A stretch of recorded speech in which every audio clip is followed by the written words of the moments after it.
Imagine a family so powerful, their name echoed across continents for centuries. They ruled empires where the sun never set. They controlled vast wealth, commanded mighty armies, and their bloodline tangled with almost every royal house in Europe, the Habsburgs. For over 600 years, they were the ultimate power players, weaving a complex web of alliances, wars, and marriages that shaped the very map of Europe. But even the most enduring dynasties stumble. Beneath the glittering crowns and grand palaces, a series of catastrophic missteps quietly chipped away at their colossal power, setting the stage for their eventual decline. These weren't minor slips. They were monumental blunders, each one a nail hammered into the coffin of their seemingly unshakable legacy. Get ready to dive into the 7 most critical mistakes that brought this legendary dynasty to its knees, one dramatic life story at a time. Number 7. The Dutch Disaster. Philip II's stubbornness and the loss of the Low Countries.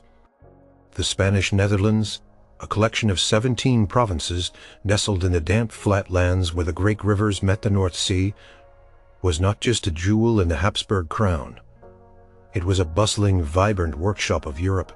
Cities like Antwerp and Bruges glittered with wealth, their docks teeming with ships, their markets overflowing with exotic goods from across the globe. Skilled artisans produced exquisite textiles, intricate tapestries, and innovative metalwork. The people, fiercely independent and largely self-governing, valued their ancient rights and freedoms above all else. This region, though far from sunny Spain, poured immense wealth into the Habsburg coffers, a crucial source of income for an empire perpetually at war. But then came Philip II, a king who saw the world through the narrow lens of absolute authority and unyielding religious dogma. Born in Valladolid in 1527, Philip was a man of deep faith, a devout Catholic who believed it was his sacred duty to defend the Church against all heresies. He was methodical, industrious, and deeply serious, often working late into the night in his Spartan study at El Escorial, poring over stacks of documents from his sprawling empire.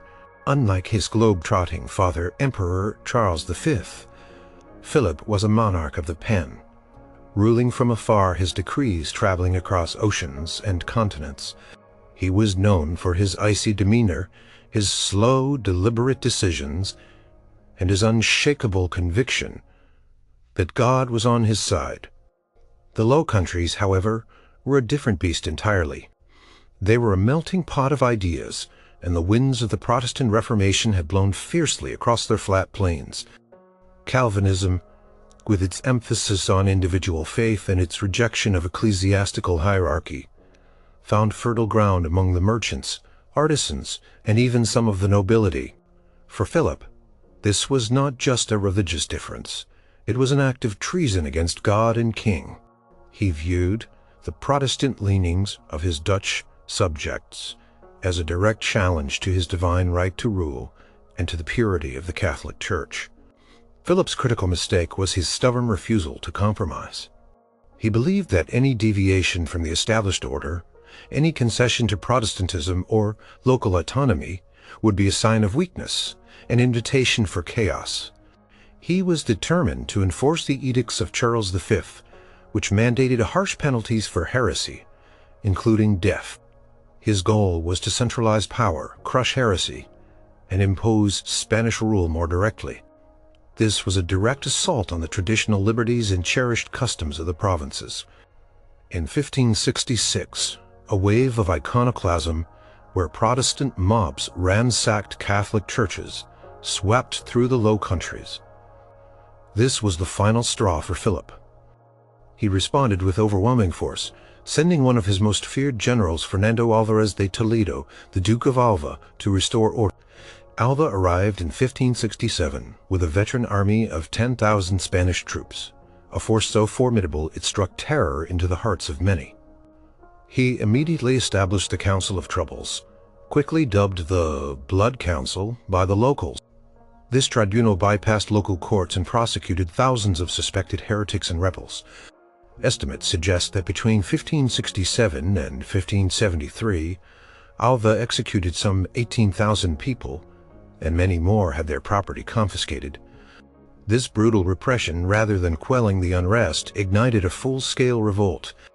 It unified people of all faiths, Catholics and Protestants alike, against what they saw as Spanish tyranny.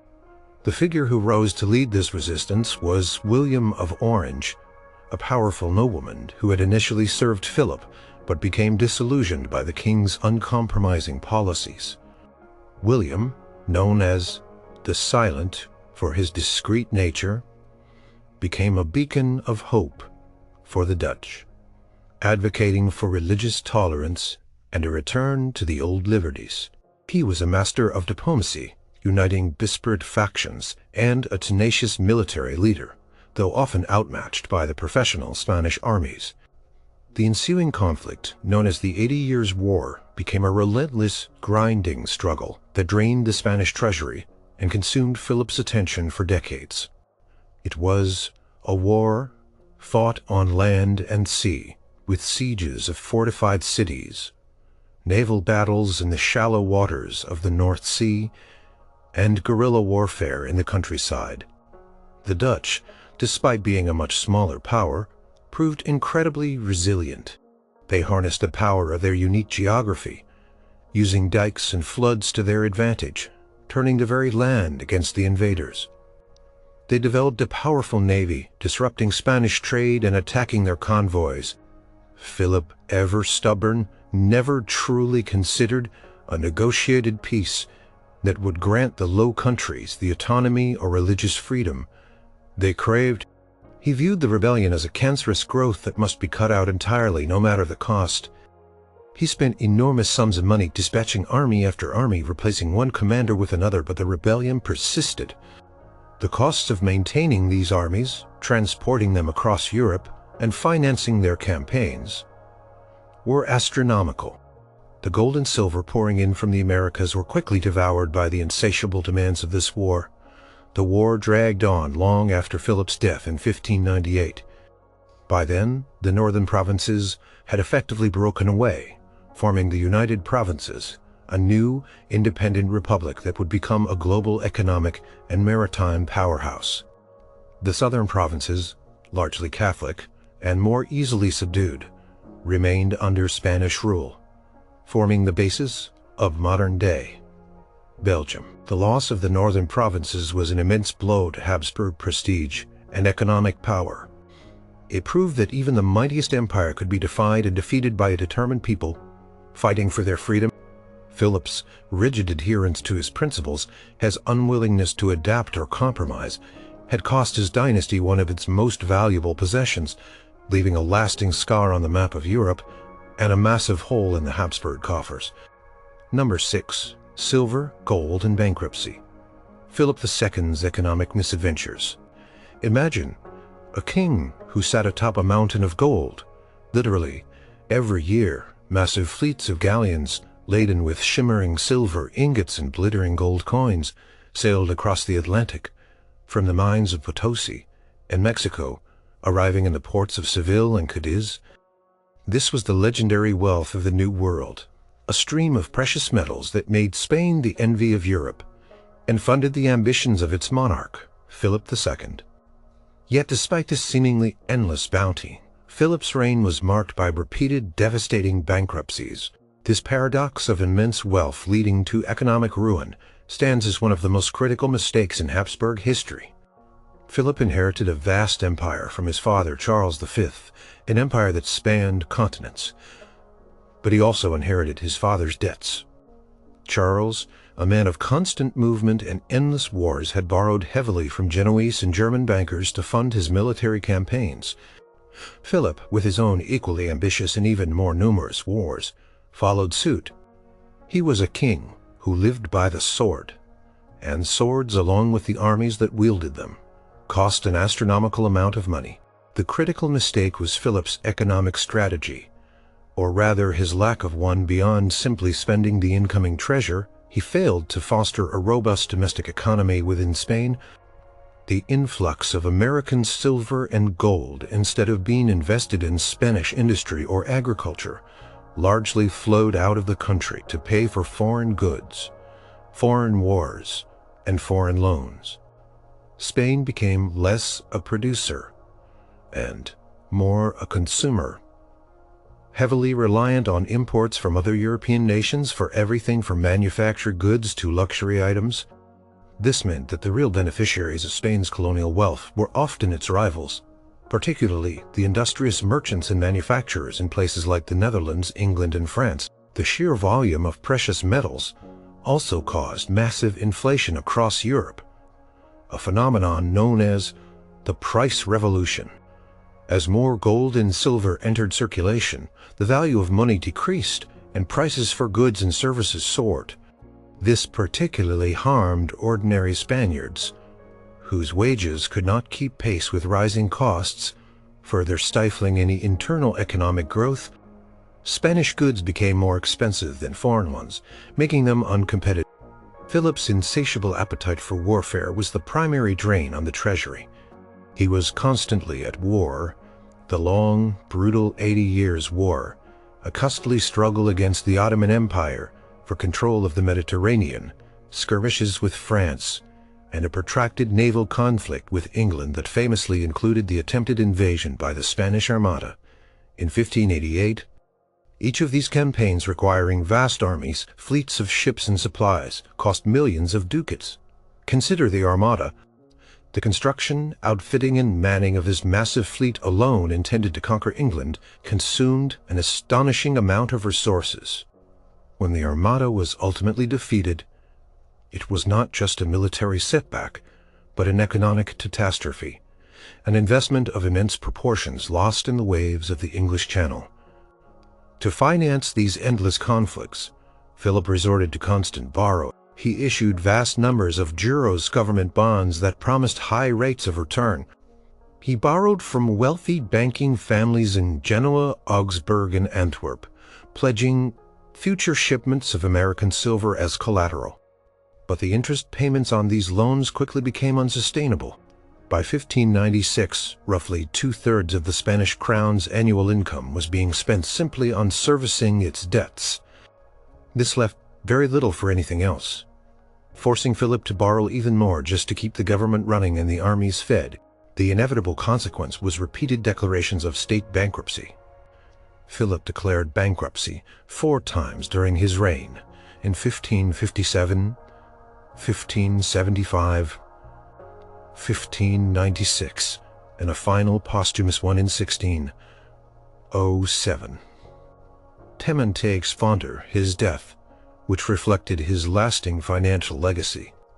Each bankruptcy involved the renegotiation of debts, often forcing bondholders and bankers to accept lower interest rates, longer repayment schedules, or even to convert their loans into long-term annuities.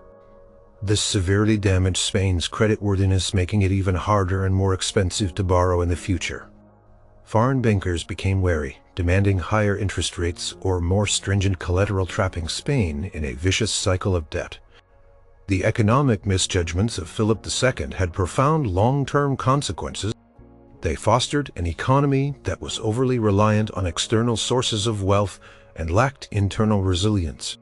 They discouraged investment in productive enterprises within Spain itself.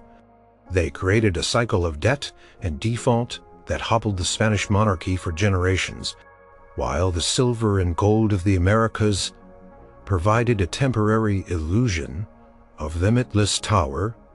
Philip's inability to manage this wealth, rather than simply spending it on endless wars, was a fundamental error that left Spain economically weakened and vulnerable core, not paper tiger, with a menace paper. The glittering streams of silver turned into a torrent of debt, ultimately undermining the very foundations of the most powerful empire in the world.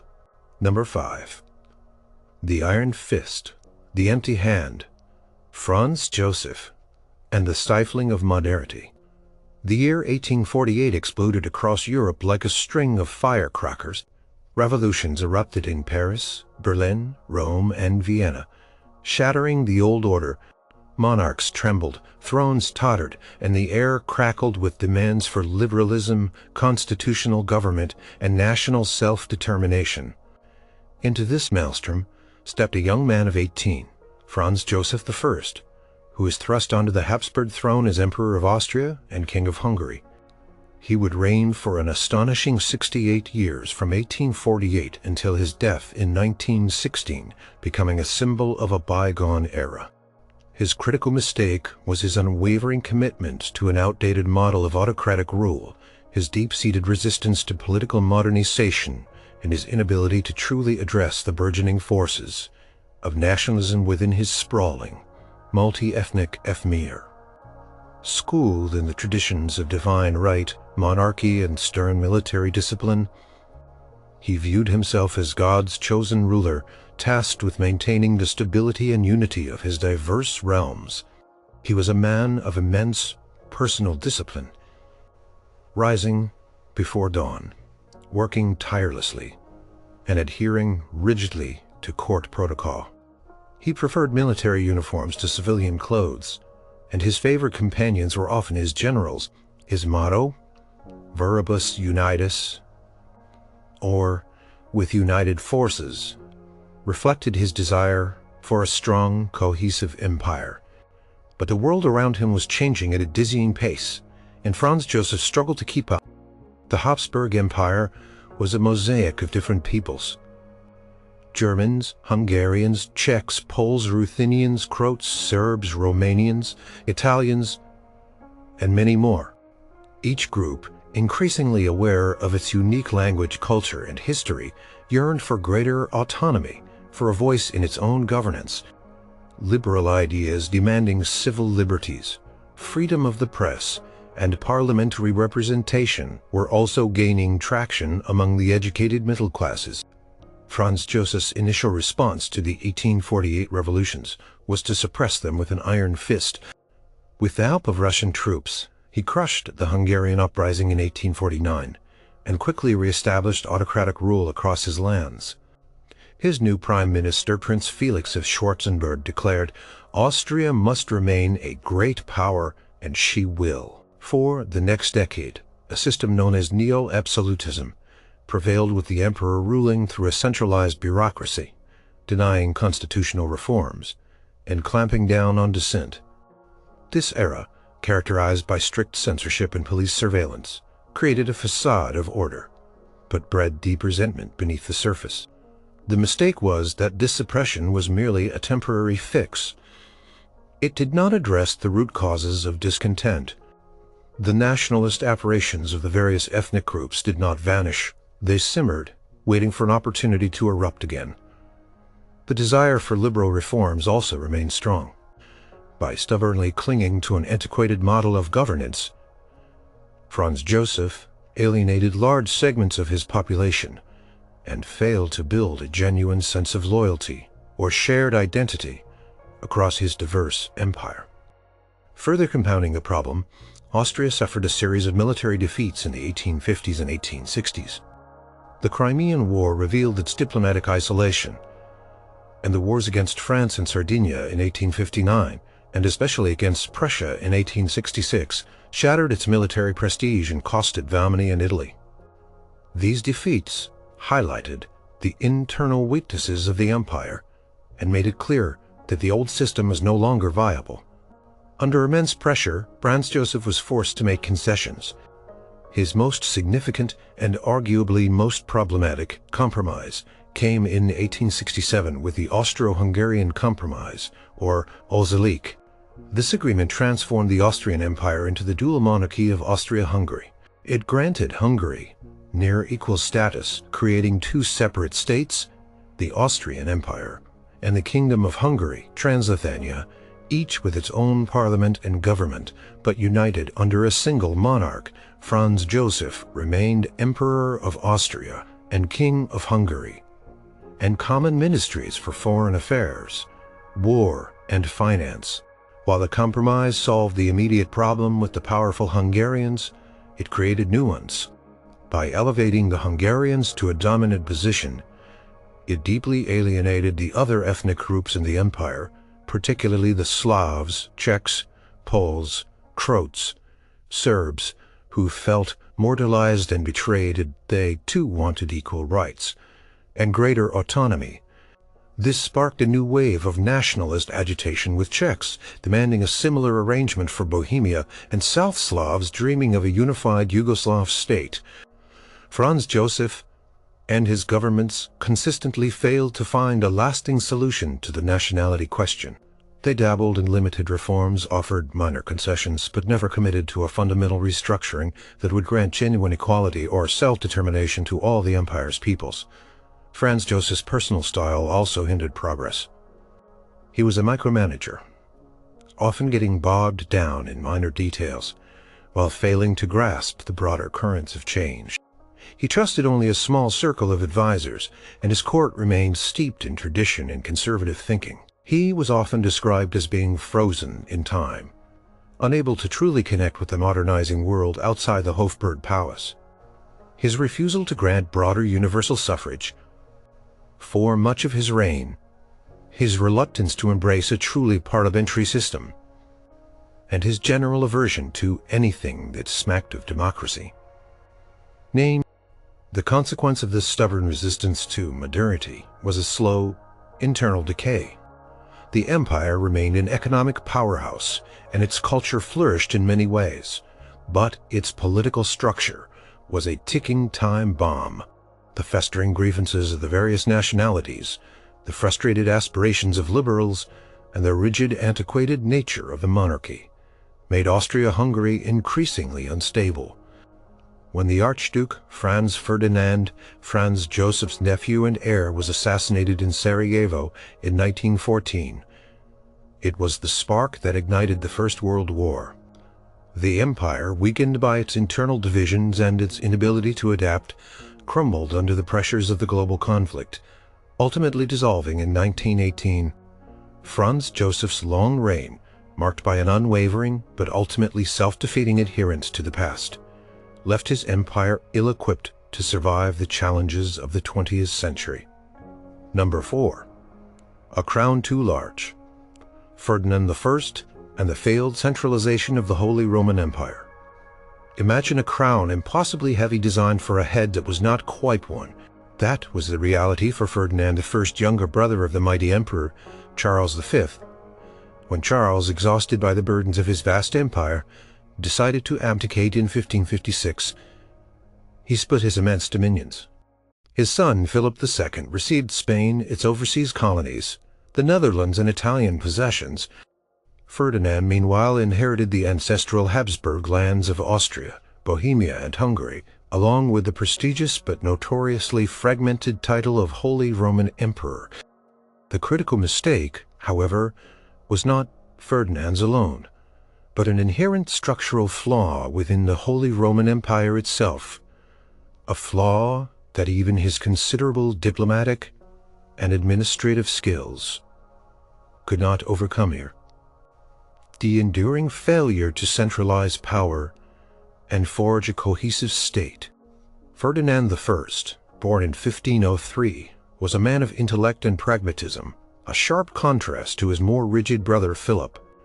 He was a shrewd negotiator, fluent in several languages, and possessed a far more conciliatory spirit than many of his Habsburg relatives. He understood the complexities of the German political landscape, having spent much of his life ruling in Vienna and dealing directly with the German princes. He knew that the Holy Roman Empire was not a unified nation-state, but a sprawling, loose confederation of hundreds of independent entities. Powerful elector princes, dukes, counts, free imperial cities, and numerous ecclesiastical territories, ruled by bishops and abbots. Each of these held considerable autonomy, jealous of their privileges and deeply suspicious of any attempt to increase the emperor's power. The problem was that the title of Holy Roman Emperor, while grand, carried far less actual authority than it implied. The emperor was elected by a handful of powerful princes, and his power relied heavily on their cooperation, which was rarely forthcoming. He had no standing army of his own, no centralized tax system that could reliably fund imperial projects. and no singly unified legal code that applied equally across all territories. Decisions regarding the empire as a whole had to be made through the imperial diet, a cumbersome assembly where every prince had a voice, and consensus was a rare and difficult achievement. Ferdinand's mission, inherited from Charles V, was to strengthen the imperial authority, to bring order and unity to this fragmented realm, but the rise of the Protestant Reformation made this task almost impossible.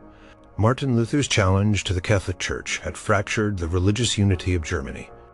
Many princes embraced Lutheranism, not just out of conviction, but also as a means to assert their independence from the Catholic emperor, and to seize valuable church lands within their territories. This religious schism added an insurmountable layer of division to an already fractured political landscape. Ferdinand understood the need for religious compromise better than his brother Charles, who had repeatedly tried to crush Protestantism by force. Ferdinand, facing the reality of widespread Protestantism and the impossibility of reversing it, negotiated the Peace of Habsburg in 1555. This landmark agreement formally recognized Lutheranism within the empire, allowing each prince to choose the religion for his own territory, following the principle of cuius regio aerius religio, whose realm, his religion. While this temporarily ended the religious wars that had plagued Germany, it cemented the religious and political fragmentation of the empire. It recognized and institutionalized the very autonomy that the Habsburgs sought to curb. Ferdinand's critical mistake, or rather the systemic mistake of the imperial system he presided over, was the inability to overcome these inherent centrifugal forces. Despite his best efforts to create more effective imperial institutions, such as the imperial chamber court or the imperial circles, these bodies remained weak, underfunded, and often ignored by the powerful princes. They simply did not have the power to enforce the emperor's will across the vast and diverse territories. Consider the contrast with emerging nation-states like France or England. These countries, through centuries of struggle, were slowly building centralized monarchies with unified legal systems, national armies, and direct control over their territories. The Holy Roman Empire, by contrast, remained stuck in a medieval paradigm. The emperor was more a symbolic figurehead, first among equals, among the princes, rather than an absolute ruler. His power was more about persuasion and traditional prestige than actual direct command. This lack of centralization meant that the Habsburgs, even as emperors, could not effectively tap into the full resources of the German lands. When they needed troops or money, they had to negotiate with dozens of individual rulers, each with their own agenda, and often unwilling to contribute unless it directly served their interests. This severely hampered their ability to conduct large-scale wars, manage finances efficiently, or implement coherent policies across the empire. The emperor's lands were primarily his own hereditary Austrian possessions, not the entirety of the Holy Roman Empire. The long-term consequence of this failure was that the Holy Roman Empire, despite its grand name, remained politically weak and internally divided. This inherent weakness would contribute to the devastating 30 Years' War.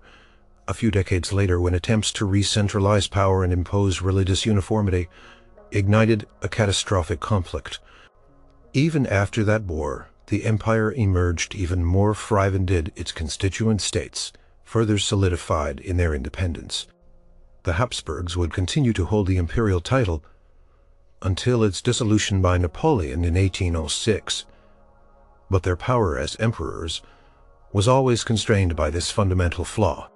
Ferdinand I, despite his intelligence and diplomatic skill, could not fundamentally alter the nature of this crown too large, a sprawling, disunited entity that would never become a true cohesive state under Habsburg rule. Number 3. The empire's endless appetite. Charles V and the burden of overreach. Imagine a ruler whose lands stretched from the sun-drenched plains of Spain to the icy peaks of the Alps, from the bustling trading cities of Flanders to the vast, gold-rich mountains of the New World. Charles V, born in Ghent in 1500, was the most powerful man in Europe, perhaps the world since ancient Rome. Through a series of brilliant marriages and fortunate deaths, he inherited an astonishing collection of territories. The Habsburg lands of Austria, the Kingdom of Spain with its burgeoning American Empire, the wealthy Burgundian Netherlands, and the crowns of Naples, Sicily, and Sardinia. In 1519, he was also elected Holy Roman Emperor, adding a sprawling fragmented dominion in Germany to his already immense possessions. This unparalleled inheritance, however, became Charles's greatest burden and his critical mistake, a disastrous case of overreach, trying to govern in diverse that it drained his resources, consumed his life in endless warfare, and ultimately proved ungovernable. Charles was a man of immense responsibility, deeply pious, and tireless in his efforts to live up to the grandeur of his position. He was constantly on the move, traveling vast distances between his various realms, trying to keep his finger on the pulse of his scattered dominions. His life was a ceaseless struggle to maintain the unity and integrity of his empire, against a multitude of formidable enemies. His primary adversaries were the French kings, particularly Francis I. For decades, Charles and Francis were locked in a titanic struggle for dominance in Western Europe, especially over the control of rich Italian territories like Milan. This rivalry led to a series of brutal, expensive wars, the Italian Wars. These conflicts dragged on for years, involving massive armies, sieges of key cities, and complex diplomatic maneuvering. Each victory for Charles was costly, and each defeat further stretched his already strained resources. Simultaneously, a far greater threat loomed from the east, the Ottoman Empire. Under the brilliant leadership of Sultan Suleiman the Magnificent, the Ottoman Turks were at the height of their power, expanding rapidly into Central Europe and across the Mediterranean. They captured Belgrade, conquered most of Hungary, and in 1529 even laid siege to Vienna, the heart of Habsburg, Austria. Charles V saw himself as the primary defender of Christendom against the Ottoman advance.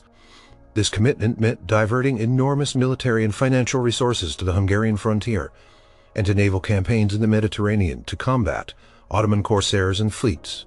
The constant threat of Ottoman invasion forced Charles to maintain a large standing army in the east, a perpetual drain on his treasury.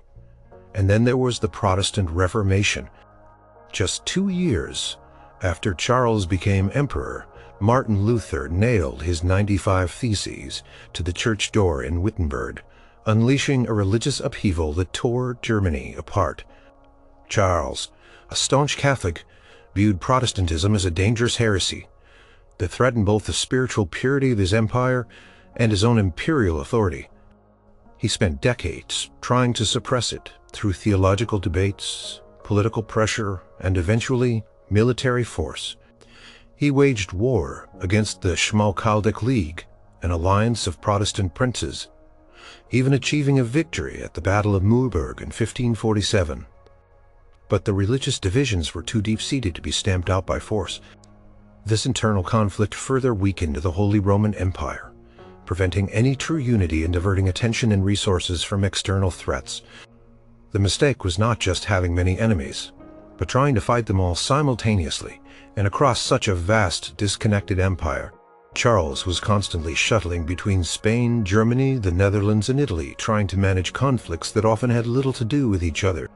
He spent years in Spain, then years in Germany, rarely being able to dedicate sustained attention to any single region. His armies were perpetually on the march, moving across Europe, and his treasuries, despite the growing influx of silver from the Americas, were perpetually empty. He borrowed heavily from Genoese and German bankers, accumulating immense debts that would plague his successors. The sheer logistical challenge of governing and defending such disparate territories, each with its own laws, customs, and languages, proved overwhelming.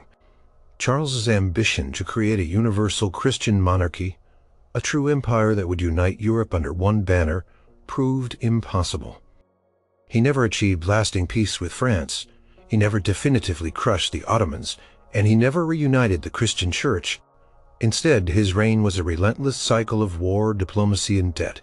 He was a man consumed by his duties, haunted by the divisions within his empire and the ceaseless demands of his crown. By the mid-1550s, after decades of non-stop struggle, Charles was utterly exhausted, both physically and mentally. He suffered from gout, debilitating headaches, and a profound sense of weariness.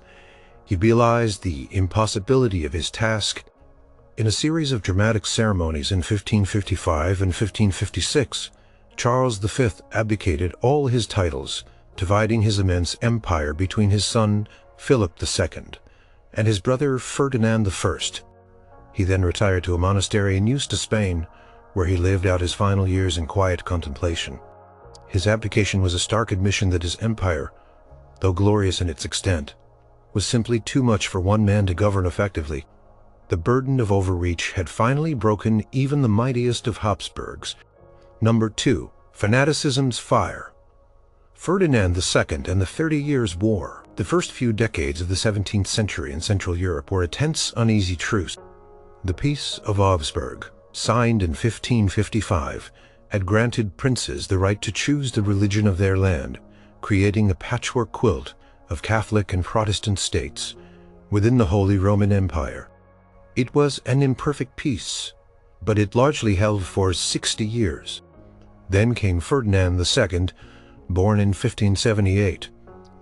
A devout Catholic trained by the Jesuits, who believed with every fiber of his being that he was chosen by God to restore the absolute supremacy of Catholicism. His critical mistake was his unwavering, uncompromising religious fanaticism, which directly ignited the cataclysmic 30 Years' War, a conflict that decimated Central Europe, shattered the power of the Holy Roman Emperor on the continent. Ferdinand's upbringing steeped him in the spirit of the Counter-Reformation, the Catholic Church's vigorous response to the Protestant challenge. He was a man of immense piety, often praying for hours, and he saw himself as a crusader. Even before he became emperor, as Archduke of Inner Austria, he had ruthlessly suppressed Protestantism in his hereditary lands, forcibly converting subjects, banishing Protestant preachers, and destroying their churches. This zealous pursuit of religious uniformity was a preview of what was to come. In 1617, Ferdinand was elected King of Bohemia, a kingdom that was a hotbed of Protestantism and enjoyed significant religious freedoms guaranteed by royal charter. Bohemia, though part of the Habsburg dominions, had a strong tradition of electing its king, and its powerful Protestant nobility cherished their autonomy. Ferdinand, however, had no intention of respecting these liberties. He immediately began to revoke Protestant rights, shut down their churches, and appointed staunch Catholics to positions of power. His aim was clear: to recatholize Bohemia and establish his absolute authority. The people of Bohemia, particularly the Protestant nobility, would not stand for it. On May 23, 1618, a group of angry Protestant noblemen stormed Prague Castle, the seat of Habsburg power in Bohemia. They confronted two of Ferdinand's Catholic regents, Count Jaroslav Borita of Martinice and Wilhelm Slavata, along with their secretary Philip Fabricius. After a heated argument, the three men were seized and literally thrown out of a high window, plummeting 70 feet into a moat. Miraculously, they survived, landing in a pile of dung. This infamous defenestration of Prague was not just an act of defiance. It was a direct challenge to Habsburg authority and the spark that ignited the 30 Years' War.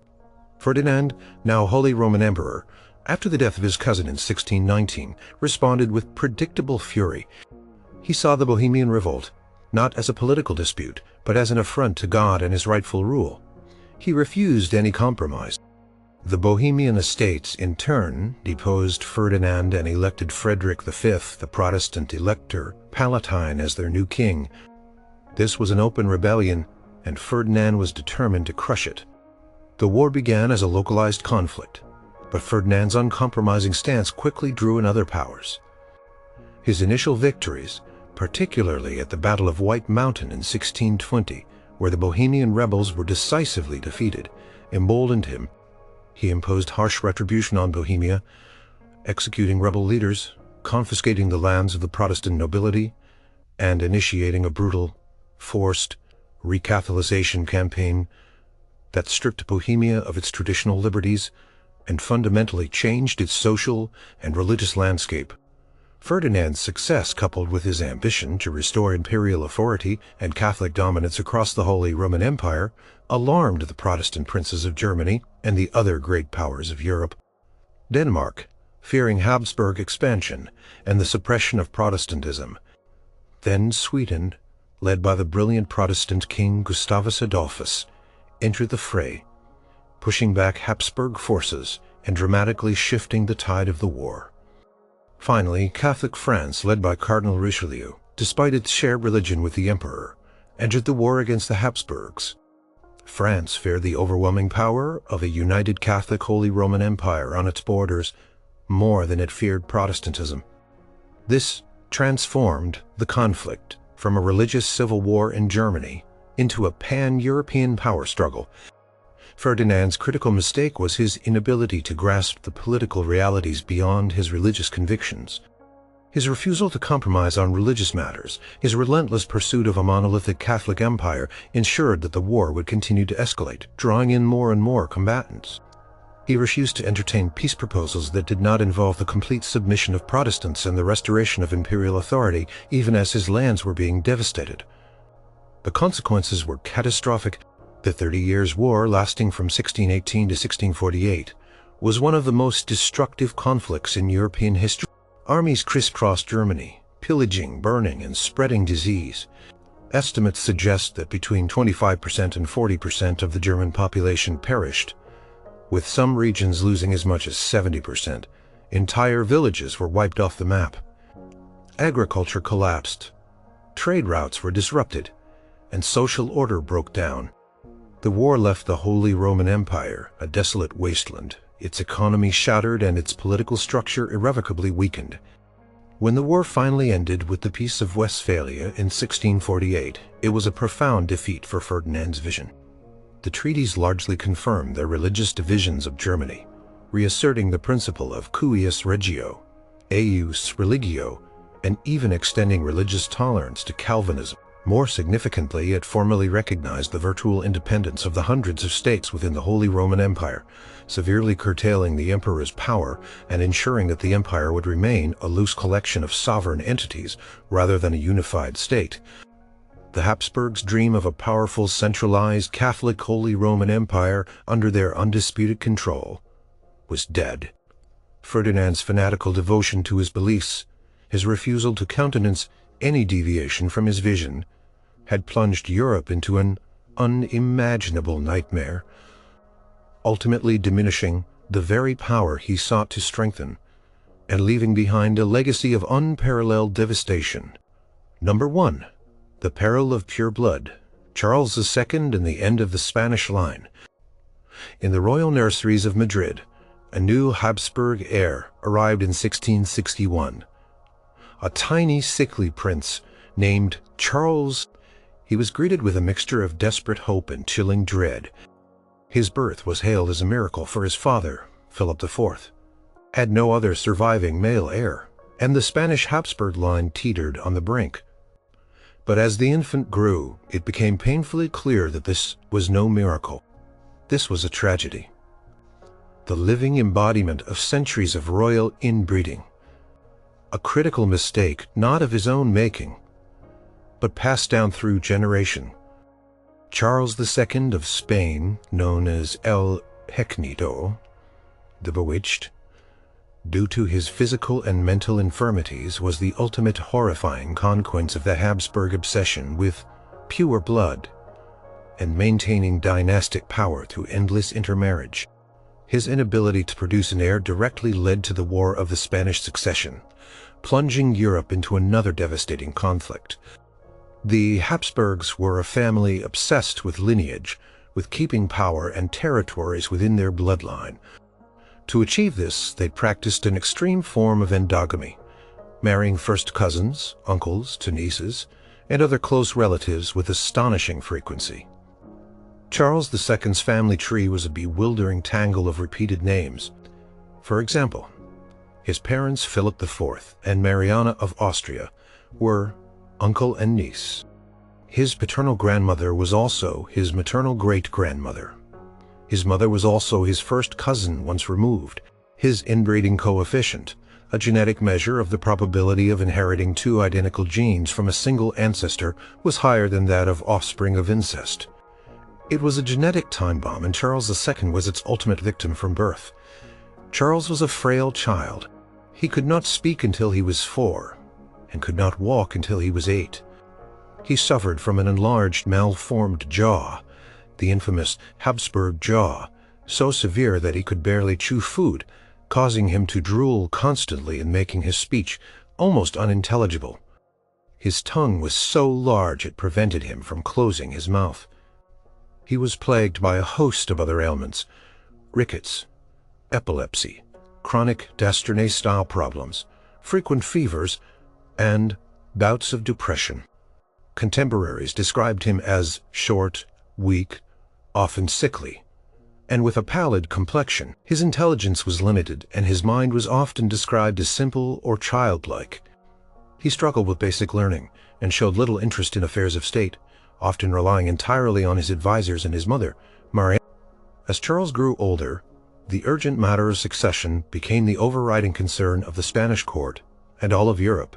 He was married twice, first to Marie Louise of Orleans, and after her death to Maria Anna of Neuburg. Desperate measures were taken to ensure an heir. Prayers were offered in every church. Relics were brought from far and wide. Superstitious rituals and desperate folk remedies were tried, but all efforts were in vain. Charles was almost certainly infertile, unable to produce a child. This was the critical biological mistake that stemmed from generations of social and political calculation. The inability of Charles II to produce an heir meant that the immensely wealthy and strategically vital Spanish Empire, which included Spain itself, its vast colonies in the Americas, the Spanish Netherlands, and its Italian possessions, was left without a direct successor. The two main claimants were the French House of Bourbon and the Austrian House of Habsburg. Both closely related to Charles through his aunts and sisters, both branches had intermarried with the Spanish Habsburgs for generations, ironically contributing to Charles's own genetic fragility. The prospect of such a massive inheritance falling to either France or Austria sent shivers down the spines of other European powers, particularly England and the Dutch Republic. They feared that if France gained control of Spain, its power would become unchallengeable, dominating the continent. If the Austrian Habsburgs inherited Spain, they would recreate an empire even larger than Charles V's, disrupting the delicate balance of power. As Charles II slowly faded, his court became a hotbed of intrigue, with factions vying for influence and pushing the claims of their respective candidates. Priests performed exorcisms, believing Charles was literally possessed by a demon, which explained his physical and mental state and his inability to procreate. His doctors were powerless, baffled by his mysterious afflictions.